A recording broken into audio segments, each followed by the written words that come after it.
পারবো, এ রাজ্যে যারা দাঙ্গা করতে আসবে তার মাথা ভেঙে গুড়িয়ে দেওয়া হবে। এটা রাজ্যের মুখ্যমন্ত্রী সাহস করতে পারেন না। এই বাংলার বুকে জ্যোতি বসু বলেছিলেন যে আজকে গোটা পৃথিবী মানে, যে গোটা দেশ মানে। তাকে জিজ্ঞেস করা হয়েছিল দাঙ্গা কেন হয়, জ্যোতি বসু বলেছিলেন সরকার চাইলে দাঙ্গা হয়, আর সরকার না চাইলে দাঙ্গা হয় না। সাথী সভাপতি মণ্ডলী, মঞ্চবিষ্ট নেতৃবৃন্দ, আর গোটা রাজ্যের লড়াইয়ের ময়দান থেকে উঠে আসা আমার ভাই বোনেরা, বন্ধু, কমরেড, সাথী, সহযোদ্ধা, যারা দূরবীন দিয়ে লাল ঝান্ডা দেখতে পাচ্ছিল না, আজকে আপনাদের এই ব্রিগেডে মেহনতি মানুষের সমাবেশে তাদের বুকে কাঁপন ধরেছে। আমরা কাউকে ভয় দেখাতে আসিনি। আজকে গোটা রাজ্যে যে অবস্থা চলছে,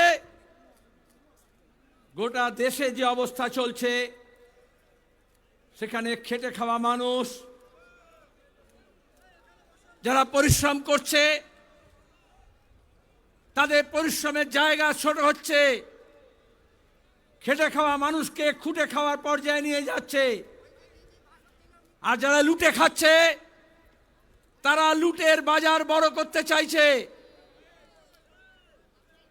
প্রতিদিন মেহনতি মানুষ, প্রান্তিক মানুষ, গরিব মানুষ, দুর্বল অংশের মানুষ, যারা মাঠে ময়দানে, খালে বিলে, খনিতে, খাদানে, রাস্তার ধারে কাজ করছে, ওরা কাজ করে রবীন্দ্রনাথ বলেছিলেন। আর আজকে মোদি মমতার সরকার এই কাজ করার জায়গাটা ছোট করে দিচ্ছে।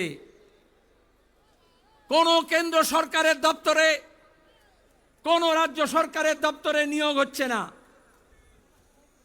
নতুন কলকারখানা হচ্ছে না। আর যদি বা পুলিশে আর শিক্ষকে নিয়োগ হয়, সেখানে দুর্নীতির পাহাড়। সুপ্রিম কোর্ট পর্যন্ত আমাদের রাজ্যের মুখ্যমন্ত্রীর নাকে ঝামা ঘষে দিয়েছে। গত 2 বছর ধরে, 3 বছর ধরে তিনি যে ন্যাকামি করছিলেন, আজকে মানুষ বুঝতে পারছে। 26,000 জনের চাকরি গিয়েছে। আমরা দেখেছি মেডিকেল কলেজে আরজি করে ওই পিজিটির কিভাবে নৃশংসভাবে খুন হলো, ধর্ষণ হলো। লাখ লাখ মানুষ, বিশেষত মহিলারা, তরুণ প্রজন্মের ছেলে মেয়েরা নামলো রাজ্য জুড়ে। ইনসাফ চাই, বিচার চাই।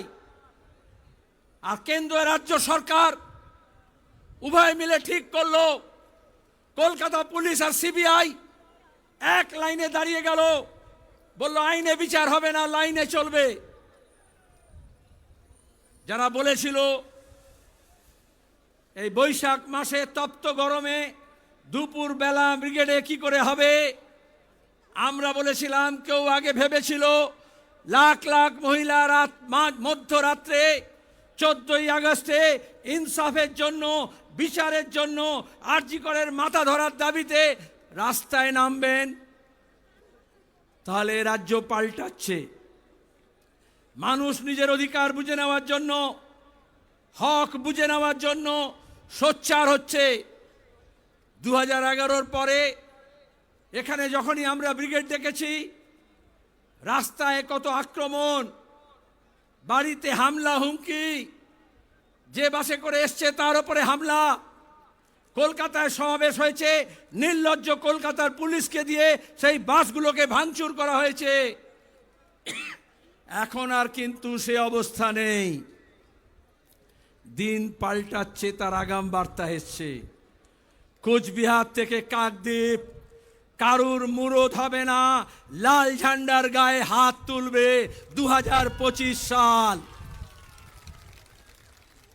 খেটে খাওয়া মানুষ, গরিব মানুষ, সব হারা মানুষ যখন এক কাট্টা হয়, তার যে শক্তি, সেই শক্তির মোকাবিলা কেউ করতে পারে না। এজন্য আজকে বিজেপি আর তৃণমূল এই খেটে খাওয়া মানুষের ঐক্যকে ফাটল ধরাচ্ছে। মুর্শিদাবাদে যা হলো, মালদায় যা ঘটাতে চাইল, এই রামনবমী, ঈদ, জামিয়াতুল আলবিদা, জুম্মার নামাজ, তার সঙ্গে হনুমান জয়ন্তী, আমরা দেখলাম বিধানসভার মধ্যে, লোকসভার মধ্যে, জনসভাতে, প্রেস কনফারেন্সে, টেলিভিশন চ্যানেলে বসে বিজেপি আর তৃণমূল এ বলে ঠেসে দেব, ও বলে ঠুসে দেব। বিজেপি টিএমসিকে ঠুসে দিচ্ছে না, টিএমসি বিজেপিকে ঠুসে দিচ্ছে না, মেহনতি মানুষের ঐক্যকে ভাঙার জন্য চেষ্টা করছে। একটা হিন্দি সিনেমায় একটা ডায়লগ ছিল, নায়ক বলছে হাম তুমকো পানি মে ডুবো কে মার দেंगे, ভিলেন বলছে হাম তুমকো পানি পিলা পিলা কে মার দেंगे, আর লোকেশনে হাততালি দেয়। কিন্তু আসলে ওই দুজনের ডায়লগ একজনই লিখে দেয়। ওইভাবে বিজেপি আর তৃণমূলের যে নেতারা একে অপরকে বিরুদ্ধে প্রতিদিন গালাগাল দিচ্ছে, প্রতিদিন নাটক করছে, আসলে ওদের স্ক্রিপ্টটা একজনই লিখে দিয়েছে। তার নাম হচ্ছে আরএসএস এর মোহন ভাগবত। কদিন আগে এসেছিলেন এই রাজ্যে, 2026-এর নির্বাচন, তার আগে বিজেপিকে কি করতে হবে, তৃণমূলকে কি করতে হবে বলে গিয়েছেন। মুখ্যমন্ত্রী হন ইন্ডোর স্টেডিয়ামে, আর ইমাম মসজিদের মিটিংয়ে হোক, আর ওই বিরোধী দলের নেতা যে তৃণমূলের সাজানো আছে, যে কিষাণজিকে নিয়ে এসে, মাওবাদীদের নিয়ে এসে সিদ্দিকুল্লাহ প্রতি কৃতজ্ঞ থাকবে বলে লাল ঝান্ডার মানুষকে, কমিউনিস্টদেরকে খুন করেছিল, আজকে সে মহান শাস্তি চাইছে। কেন কলকাতা পুলিশ, কেন রাজ্য পুলিশ, যারা ঘৃণার ভাষণ দিচ্ছে, যারা উস্কানি দিচ্ছে, যারা প্রতিদিন হিন্দু মুসলমানকে লড়ানোর চেষ্টা করছে, মমতা ব্যানার্জি পুলিশ মন্ত্রী, কেন একটা মোকদ্দমা হলো না ঘৃণা ভাষণের বিরুদ্ধে? আমরা এই ব্রিগেড থেকে দাবি করছি, পশ্চিমবঙ্গের বুকে সম্প্রীতি ঐক্য ভাঙার জন্য যে হিংসা ছড়াবে, এই পুলিশকে বলছি তার বিরুদ্ধে মামলা মোকদ্দমা করতে হবে। আর নাহলে আমরা গোটা রাজ্য জুড়ে সব থানায় এফআইআর করব। দেখব মমতা ব্যানার্জির পুলিশ 2011 থেকে আমাদের কর্মীদের বিরুদ্ধে মিথ্যা মামলা দিয়েছে হাজার হাজার। এখানে অনেকে আছে যারা ঘর ছাড়া হয়েছিল, জেল হয়েছিল, জরিমানা হয়েছিল, হামলা হয়েছিল, মিথ্যা মামলা হয়েছিল। আর তারপর নিজের মালিকদেরকে বলেছিলেন মমতা ব্যানার্জি, দিল্লিতে, ওয়াশিংটনে যারা বসে আছে, মুম্বাইতে যারা বসে আছে, সব ঠান্ডা করে দিয়েছি, লাল ঝান্ডা শেষ হয়ে গিয়েছে। ওরে লাল ঝান্ডা একটা 1.5 গজের কাপড়ের টুকরো না। কোন কর্পোরেট কোম্পানির ইলেকট্রাল বন্ডের টাকা দিয়ে, চিট ফান্ডের টাকা দিয়ে এই কাপড় টুকরো কেনা হয়নি।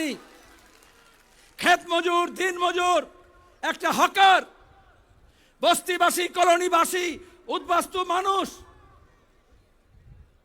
শ্রমিক, অস্থায়ী শ্রমিক, যারা দিন আনে দিন খায়, দিন মজুর, যারা বিভিন্ন স্কিমে কাজ করে, যাদের কোনো নিরাপত্তা নেই, কাজের কোনো সামাজিক নিরাপত্তা নেই, যে ভূমিহীন কৃষকের জমির দাম ছিল না, তারা সবাই জোরদার, জমিদার, মালিক, পুলিশ, এই স্বাধীন ভারতের পুলিশ, বাংলার পুলিশ হোক আর ব্রিটিশ পুলিশ হোক, তার বিরুদ্ধে লড়াই করেছে, নিজের বুকের কলজের রক্ত দিয়ে এই ঝান্ডাকে লাল করেছে। আজকে শুভেন্দু বড় বড় কথা বলছে, তৃণমূলের ঝান্ডা নিয়ে, কিষাণজির মাওবাদীদের ল্যান্ডমাইন আর মেশিন গান নিয়ে কি বলেছিল, মেদিনীপুরে লাল ঝান্ডা কেন, লাল ন্যাকড়াও দেখা যাবে না। আর এখন সেই তৃণমূলের ঝান্ডাকে নিয়ে ন্যাকড়া বানিয়ে অমিত শাহের পেছন মুছতে গিয়েছে, বলে দল বদল করেছি। আমরা গর্বিত, আমাদের এই কর্মী বাহিনী, যাদের জন্য কোনো ছাউনি করতে হয়নি, এয়ার কন্ডিশন ক্যাম্প তো ছেড়ে দিন, তাবু ছেড়ে দিন, কোনো খানার ব্যবস্থা করা হয়নি, এই প্রচণ্ড রোদে দুপুরবেলা কি করে এসে বসবে লাখ লাখ মানুষ, মিডিয়ায় নিয়ে গবেষণা করছিল। এই বাংলার দিশা পাল্টাতে, দশা পাল্টাতে আজকে আমাদের প্রকৃতিও সহায়। আজকে এত তপ্ত রোদ হয়নি, মেঘের চাদরে মুড়ে দেওয়া হয়েছে। কেন আমরা এসেছি? আমরা লড়াইয়ের বার্তা দিতে এসেছি। এখানে লড়াই শেষ না, আজ থেকে লড়াই শুরু। মানুষের যে দুর্দশা আজকেও দেখেছেন, খড়গপুরে ওই রেশমি মেটালিক্স যা তৃণমূলের নেতাদের তোলা দিয়ে কারবার চালায় আর জমি দখল করে, সেখানে দাঁড়িয়ে ধসে 3 জন শ্রমিকের মৃত্যু হয়েছে। আমি সেদিন গিয়েছিলাম মুর্শিদাবাদের শামশেরগঞ্জে, সুতির সাজুর মোড়ে,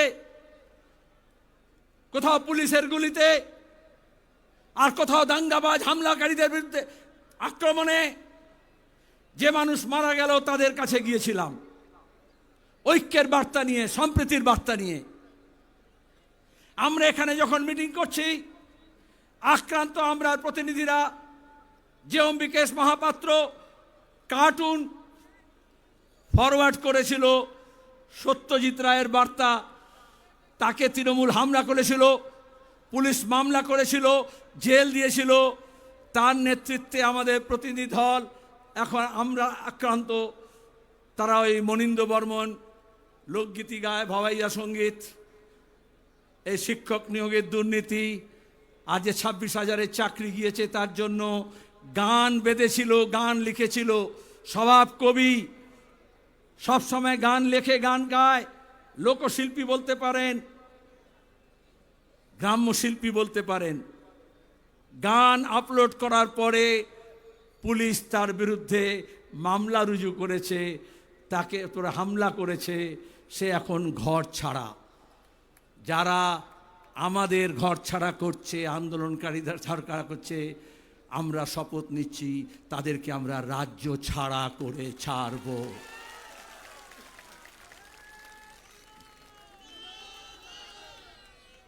সুপ্রিম কোর্ট বলছে, দেশের আইন বলছে, প্রতিদিন মোদী সরকারকে চপেটাঘাত করছে।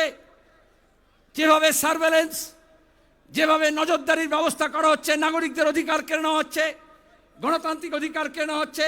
আপনি কি খাবেন, কি পরবেন, কোন কথা বলবেন, কার সঙ্গে যাবেন, এই সব নাকি তারা ঠিক করে দেবে।